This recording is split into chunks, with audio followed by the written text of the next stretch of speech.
Welcome back to the Heath and Bernie Show. I'm Heath, I'm Bernie. and we are continuing our series of what to do when you are traveling with your family and you're trying to make it as most fun as possible. So we have 5, I think, tips for families when they're traveling together, especially like for us with our mother. You could be traveling with your children, but here's some 5 things that you should not do. These are things that you should not do when you are traveling with your family. Right. We did a video of the things you should do, and you could probably see it right here if Good he job, could go Bernie. post it. Yay. Good job, Bernie. I don't know if that's where it's going to be, but I know people do that. They You do. can see it right They here, do right that. there. I don't know. So the number one thing that you should not do if you want to go travel with, if you're traveling with your family and you want to have fun, is don't try to address beefs at the reunion or wedding or whatever event you're going We to. kind of left off on this on the last one. Yeah. Because as you know, when you're reuniting with family, there might be some things that have happened over the years that you got some beef about and that you feel some type of way about. Yeah. Since this is our family, I can't really go into the business because that would not be appropriate to discuss family business on the internet. Especially when it's not your business. Right. It's their business. But, if there's some family business, beefs, issues, you said what, you did what, you cheated on who, you did this, that, and the third, don't go to these weddings or events or reunions or what and try to address those things there. No. Because Just it be get ugly. Just be in the moment of the occasion of the wedding and enjoy that, which is what everybody did. Yeah, we had, can I say this? There was a moment in the wedding. So if you didn't watch the first video, we went down to Shreveport, Louisiana, and we went to my niece's wedding, and we had a great time there. Yep. And there were some things that we did intentionally to make sure we had fun. But there's some things that we also didn't do to make sure that we did not ruin the fun that we were going to have. And one of the things was that we were excited about is seeing my niece and nephew that I haven't seen my nephew in, gosh, I don't know how many time. years. I don't know. He was so little. Right. And so he's 26 now. So there was he hadn't seen people in a long time, and he was very emotional because he hadn't seen his grandmother, my mother. He had not seen me. He hadn't seen you. Hadn't seen a lot of people. And so he was like very emotional, crying when he sees people. But then there was a time that he felt like he needed to get something off his chest. And, he broke down to me, and I was like, come over here. Well, I followed him over to another room, and we were talking, and he was like, I feel woo-de-woo-de-woo. And I was like, what makes you feel that way? He was like, because I just think that blah, blah, blah, blah, blah. And I was like, well, are you sure that's accurate? Because I don't know if that's true. I don't know if that really happened. I don't know if that really was his intention. Mm-hmm. And so he was like, I feel like I'm going to, I was like, you might not want to say something right now. Just keep it chill, keep it low key. Yeah. And then I saw an exchange between him and a person who he was having conflict with. And I was like, it's something about to jump off. But fortunately, like they were able to go to stand aside and like have a conversation, and then nothing jumped off. And then I went back and checked with the other person. I was like, you good? He was like, yeah, everything's cool. So I was like, it could have been real ugly. It would have taken a beautiful wedding and jacked it up completely because you want to address that beef that you feel like you got. Yeah, that wouldn't have been good. So don't try to do that. Number 2 is don't book early flights. What time was our flight, Keith? 6:30 a.m. So we had to catch a 6:30 a.m. flight in the morning. So that means what time we have to get up, Heath? 3:00 a.m. Which means I'm not going to get no sleep because I got issues going to sleep. Because you got to get to the airport at least 2 hours before the flight, right? And that means you got to leave the house. Well, we moved where we live close to the airport now. Yeah, so 7 minutes away now. No, it's not that. It's like 10 minutes away. Oh, is it? 10? Yeah. Oh. Because the Uber driver picked us up, and it took us, it's like 7 to 15 minutes. 10 to 15 minutes. If you do book early flight, the people who don't live near the airport need to spend the night at your house. So Heath's mom had to spend the night because she lives really far from the airport. Right. So for her not to miss that plane and be on some other plane and not be with us, we had to make sure she spent the night so she could be on time and not miss the plane. Right. So that's another thing. If y'all leaving together and you're trying to coordinate stuff and you're responsible, well, if you're not responsible for them, but if they're riding with you, then they need to sleep over so y'all all can wake up and leave and you have some control over what time y'all leave. Okay, next point. Don't be a part of any last minute wedding plans. Heath. Do not be a part of any last minute about wedding what your plans. niece asked you to do when she came over, and then talk about what happened. So in the previous wedding. video, in the previous video, we talked about how it was we wanted to go to the Airbnb early and be there early so we can spend time with Ebony, with my niece. So we did that, and so she came over. And when she came over, she was like, we were like, so what are you going to do? You got a father and you got a stepfather. How you going to do the aisle thing? And so she was like, well, I'm going to have them walk me down the aisle. I kind of really don't know how I'm going to do that yet. But then when they say, who gives this woman away to this man, I want you to stand up. I want him to stand up. Her brother, Gerald, to stand up. I want my brother to stand up. I want her biological father and her stepfather stand up.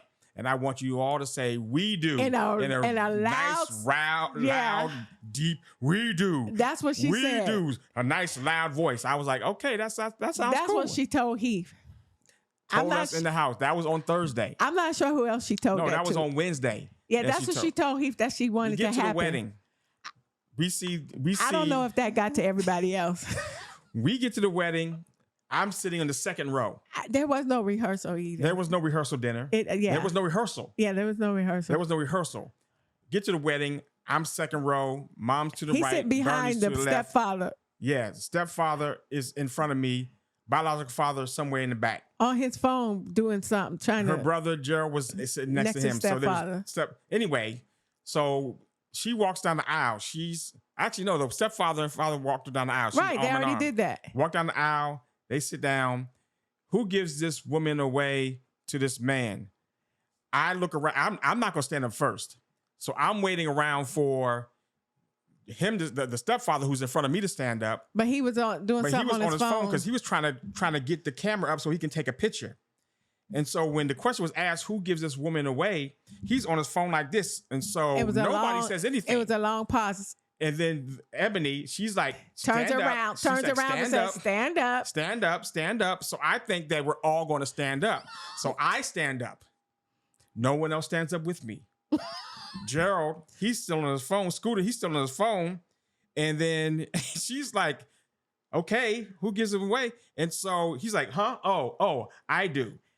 And then I was like, we do. All by himself. All by myself. Nobody else stood. Nobody said anything. And I sit down and I'm like, oh my God. I was like, oh my gosh. She didn't tell that whole plan to everybody. I was like, oh my everybody didn't get that so plan she told you. I'm feeling like it seems like I am overstepping the husband, the father and the biological father, and trying to assert my. And the brother was supposed to stand up and do it too. He didn't move either. Nobody did anything. I was because like, I don't think nobody else got that word. She didn't tell nobody.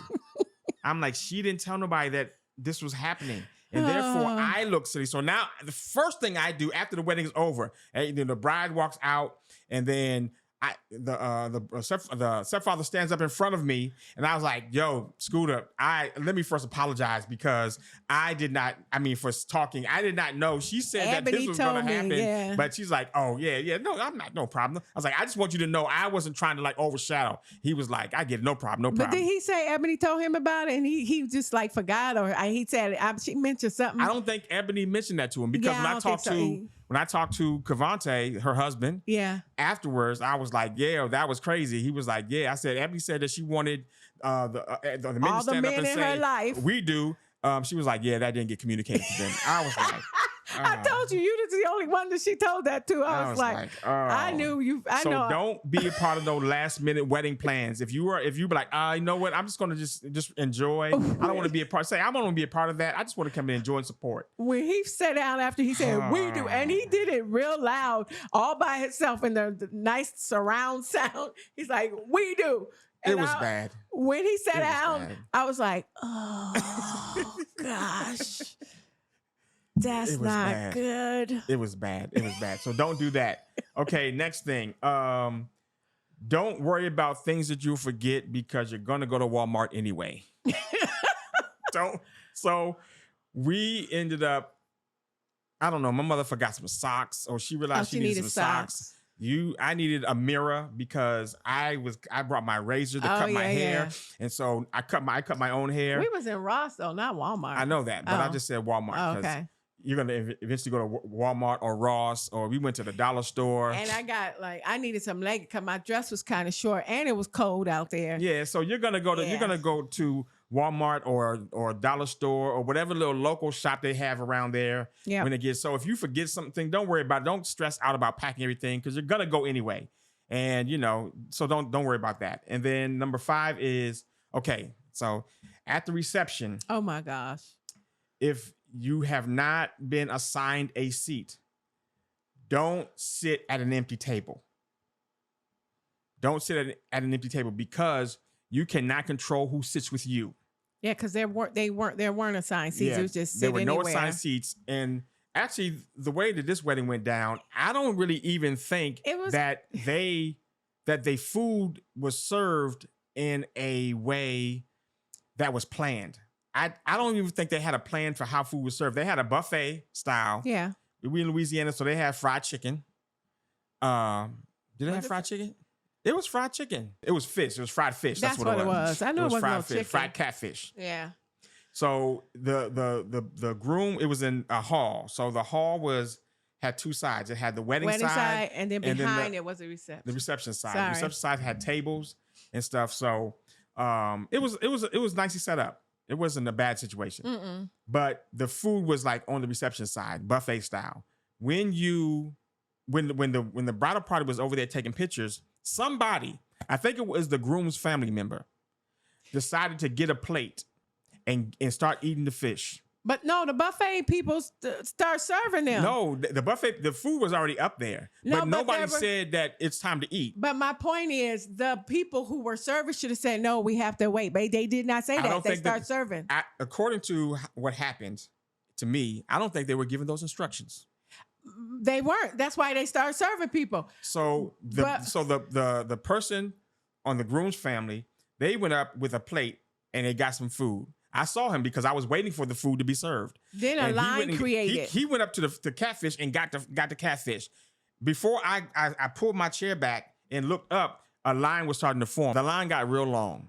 And I was like, well, I know how to handle these situations. You don't ask questions. You just get in line and follow suit. Well, what made it okay for me? What made it okay for me to like, oh, it's like that. Let's go ahead and get food. Because the groom's mother got some food and sat down before that. I was like, oh, it's good because she getting food. I ain't want to say who in the groom's party was the first, but she was like maybe the third. I'm just saying, when I saw her get food, I was like, oh, that's how this is. This is what we're doing. Yeah. It's not traditional where you wait and let the groom and the bride get the food and they sit down at the table and everybody, the guests wait. No, that ain't just not. Which was perfectly all right with me. And they was fine. I don't know if they ever sat down. They didn't sit down. They never sat down. The bride and groom never sat down to eat. Ebony. She was walking around with some food and eating catfish with a finger like this, dancing like, like, hey. Hey guys, let me just interrupt real quick. And apologize for the interruption because what I realized when watching the video and doing the editing is that I never really mentioned why you should sit at an empty table if you go to reception and there's no assigned seating. The reason is because you cannot control who you sit with if you're sitting at an empty table, because you may have people that you really don't want to sit with come up to you and sit down at the table and say, oh, may I sit here? And then what you going to say? No, I don't want to sit next to you. Or you may be sitting next to the person that talks a lot and you don't want to feel like being bothered. Or you may want to be social and you see this person don't want to act like he don't want to be or he or she doesn't want to talk.